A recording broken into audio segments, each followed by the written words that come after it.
Happy birthday my লাভ। আমার birthday এখনো এক সপ্তাহ দেরি। তাতে কি হয়েছে, এটা প্রি বার্থডে গিফট। খুব সুন্দর হয়েছে, থ্যাংক ইউ সো মাচ। দেখো, এত দামি জিনিসটা আবার এদিক ওদিক রেখো না।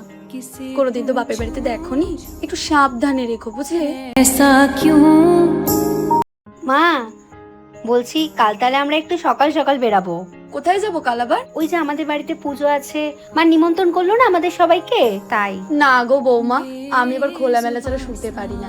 তোমাদের ওই দুটো ঘিঞ্জি ঘরে আমি একদমই পারবো না, তার উপর আবার এসি নেই। আচ্ছা মা। হলো তোমার? হ্যাঁ মা, রেডি আমি, চলুন। কি বিক্রির মতো জামা কাপড় পরেছো তুমি এগুলো? আগে তো না হয় বাবার পয়সা ছিল না, তো ঠিকঠাক জামা কাপড় কিনতেও পারতে না। এখন না হয় আমার ছেলের পয়সা দিয়ে একটু ঠিকঠাক জামা কাপড় কেনো। আসলে জানবেই বা কি করে হাই স্ট্যাটাসের মানুষ কিরকম জামা কাপড় পরে। বিক্রি কোথাকার। जो भेजी थी दुआ वो जाके आसमां